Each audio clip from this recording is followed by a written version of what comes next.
Hey there! Today I'm going to walk you and your amazing artist through this really fun painting project, which can either be a standalone painting or if all of the paintings are hung together and a very simple process is followed, then the painting becomes one large school-wide collaborative. So at the beginning of this video, it's just you and me and a cup of coffee, and we're going to chat through the simple teacher prep process that if you want to make this a school-wide collaborative, you might want to take these steps. So first things first, what I'm going to share with you on the back of this painting are some tick marks that I made, and this will actually be on the front of student artwork. I'm just showing them here so that you understand this is the beginning and end spot where students created the lines for their paintings, and making sure they all have a beginning and end spot makes it so that when the work of art is all hung together, all of the lines come together. So to make that happen on student papers, you can create a template. Now these templates, you can make one per table, or you could do this ahead of time, but this is where the students are going to be putting tick marks on their paper to understand the beginning and the ending of the lines they create. So with a piece of tag board that's a 9-inch square, I put some tick marks at the top and the bottom. Those are 3 inches and then 6 inches from the left side. And then in the middle on the left and right side, I made a 4.5-inch tick mark. Now again, those are beginning and ending lines for students when they're initially painting, and I'll walk you and your students through this process so that when all of these paintings are hung, the lines work together, making for a big collaborative. So to make this happen, I just put a piece of paper underneath, or put it underneath my template and put those little tick marks there, and that's the beginning of the end. So you can make one of those per table, have students handle putting the tick marks on there, or you could do it yourself. Next thing for teacher prep is to draw those lines. I'm using what I call paint markers. These are empty bingo daubers. Now, normally I fill these with ink. Lately, I've been toying around with filling them with tempera paint and just a splash of water to give them more flow or viscosity. And that's what I prepared for making this painting. I decided to just go with this really dark blue to make all of the lines pop and stand out to make the painting all work together when it's hung together. You could use any color you want to. And of course, since this is a line-inspired lesson, you might want to get my book, Larry the Line, because a lot of the imagery in the book is going to really help explain the process of what we're doing, especially this page in my book of Larry the Line. I'll add a link to that and the other sources I'm mentioning, like the empty bingo daubers and the paint. I'll put all that right down below. Now, the next portion of this video, I'm going to be chatting with your artist, walking them through the steps. But to prepare, you'll just need that tag board template, some 9-inch squares of paper, tempera paint, and perhaps a bingo dauber. Let's dive in. Well, hello, amazing artists. Today we're going to be making some really cool, colorful, and filled with pattern paintings. So to begin this painting, we're going to begin with a square of paper that you'll need to write your name on. Once you're finished with that, we are going to notice that there are 6 little marks on our paper. And what you're going to do using this little paint marker is connect the dots. But before you do that, I want you to use your finger and decide what kind of line you will use to connect those dots. You can only connect one dot to the other dot. So I'm not bouncing from one dot to the other all over my page. I'm going from one dot to another dot. So you could use maybe a wavy kind of curvy line. I kind of plotted this out and planned it in my head with my finger. That's why I was drawing first to kind of have an idea. If you draw something you don't like or it didn't turn out exactly how you thought it would, it's okay. We're going to be adding all sorts of paint to this, so just go with it. All right, just to cover those steps one more time, you're going to have a piece of paper. It will have 6 dots. You're connecting the 6 dots with any kind of line that you want to create, going from one dot to another dot. Plan it out first, maybe drawing with your finger, and then don't forget to put the cap on your paint marker when you're finished. Now that we have our lines on our painting, let's add a little bit more color. So what I'm going to do is paint beside my lines that I created with the paint marker, not painting on top of those lines because I don't want to hide them. So I'm painting beside them, and I'm using a flat brush. And with my flat brush, I might make a pretty wide line or a narrow line. It all depends on the size of your flat brush. My flat brush is a little bit wide, so the line it is creating is also wide. Oops, I got a little bit of paint on the blue. It's okay. It happens. Notice it didn't stop me. I'm still going. Now, what you're trying to do is you're trying to echo those lines. So I'm painting along those lines, not over them, not creating new lines. I'm painting what's called a parallel or a copycat line. To change color, I had my paintbrush take a bath, and I drew an X on what I call dirty old SpongeBob. So now I'm just echoing or creating a parallel line on the other side of that blue. Before you change color, it's really important that you clean your brush thoroughly. I know what you're thinking. That paint water is not looking so clean. That's okay, as long as you scrub the bristles at the bottom of the cup gently and then draw an X on your sponge, your brush will get clean. Now you can use whatever colors you want to, but your goal is not to mix the colors on your paper. Your goal is to fill in the white spots by creating parallel or echoing lines. Now, sometimes you might run out of a little bit of room. Like you see here, I ran out of room because I bumped into some of the other lines, so I just stopped. And then some of the little places start to become pretty small. It will be tough for us to keep making those parallel lines. You could do a couple of things. You could get a smaller flat brush. You could also hold your flat brush in the other direction so it makes a thinner flat line. Or you can just fill in those spaces, turning it into a shape. So right now I'm just looking for more areas to add those parallel lines, as many as I can, before filling in those spots with some shape. Sometimes when you're painting, I find that it's a little easier to reach areas of my painting by rotating or turning my paper. Since we are making a painting that is lines, color, and shape, we could say that this is an abstract painting. I'm not painting a picture of a face or a place, but instead I'm focused on line, shape, and color, baby, color. And for that reason, we say that this is abstract. Now, some abstract works of art can be of paintings that are of faces and places.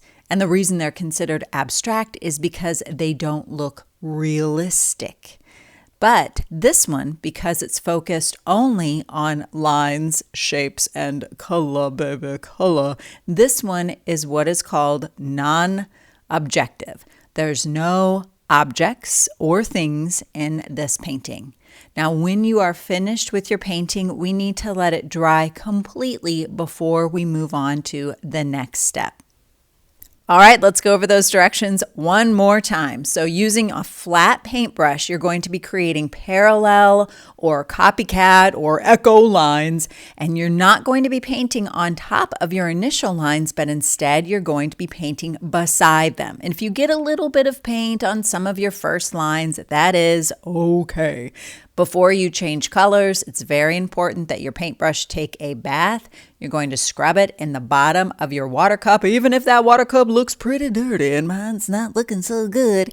And after you wash your brush, you're going to draw an X on dirty old SpongeBob. When you draw that X, your sponge should absorb some of that water and the paint. If your paintbrush still looks dirty though, you should probably wash it again. Then you're going to continue making those parallel lines until you start to run out of space.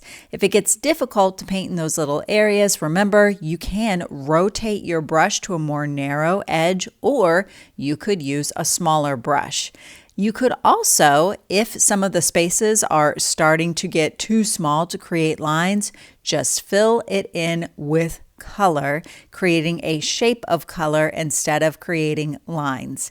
Remember, this is what's considered an abstract painting. Why is it abstract? Because it is mostly, say it with me, lines, shapes, and color, baby, color. We call this a non-objective abstract painting because there are no objects. It's line, it's shape, and did I mention that there's color? When you are finished painting, you're going to put your painting on the drying rack, wait for it to dry completely before we move on to the next step. And it looks like we're ready to do just that. Once your painting is dry, then we're going to be doing something called printing. Printing is when you press something down and you pick it back up. And when you press something down and pick it back up, whatever the mark left behind is called a print. Think about fingerprinting. Fingerprinting is when you press your finger into something, probably a pad of ink. You press your finger down and you lift it up, and what's left behind is the print of your fingertip. Finger painting is when you put your finger down in some paint and then put those fingers on some paper and move the paint around. That's finger painting. This is the same type of idea I want you to think about when we are thinking of printing. With this printing, you can print with cardboard, like I'm doing here. You could print with marker caps, which is what I'll do in a moment. But notice that I'm not putting anything onto the paper like the cardboard and moving the cardboard around, because that would be painting. Instead, I'm pressing it down and picking it back up. That is printing, and that's what we're doing now. Now, what you'll notice with your printing is that you have to get paint pretty frequently, because what it is that you are printing or stamping will run out of the paint pretty quickly. So sometimes I like to use the plastic lid of my paint tray to tap a couple of times to make sure that there's enough paint on whatever it is I'm printing. Now, if I have put my cap in one color or my piece of cardboard in one color, that is the only color I can use on that cap or that cardboard. The reason is because we don't have a way to clean our printing tools. I mean, can you imagine if I put that cardboard in a cup of water, what would happen?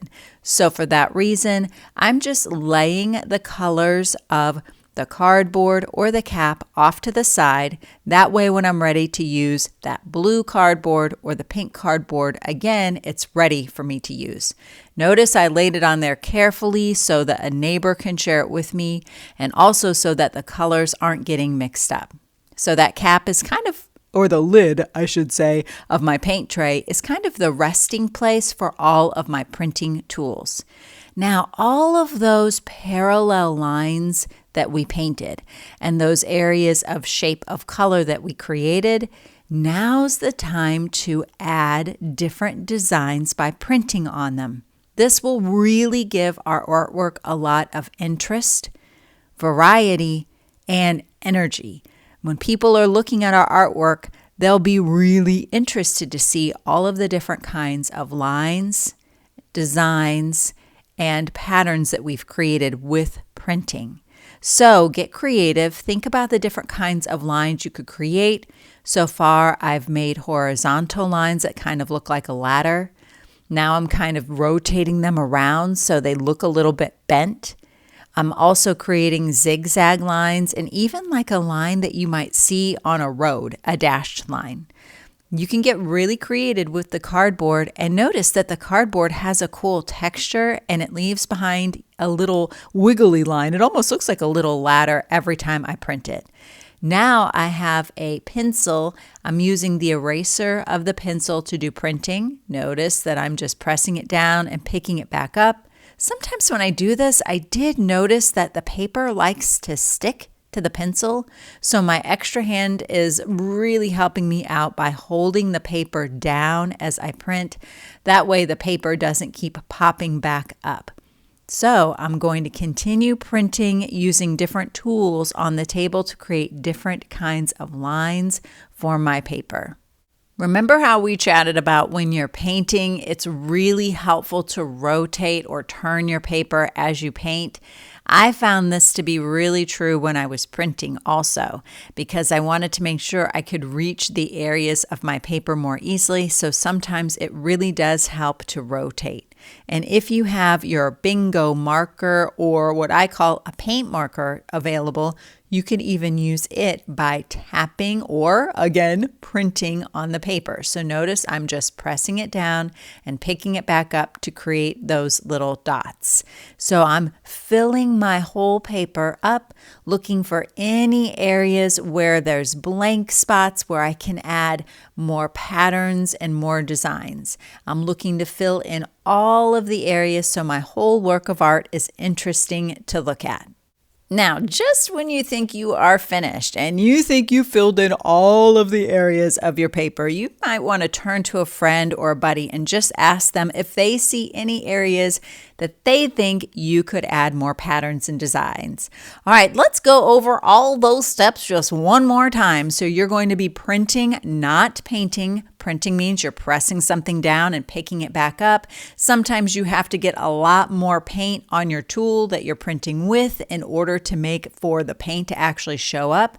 You can use a variety of color and lines, so maybe straight lines or zigzag, dots, stripes, you name it. The more interesting and variety you add, the more interesting your work of art will be to look at. When you think you're finished, ask a neighbor if there's any more areas where you could possibly add more lines, patterns, and designs. Most of all, I hope that you have fun and really explore the different kinds of patterns that you can create. And you never know, when we put all of our works of art together, they might just make one big, beautiful, colorful work of art. Toodles!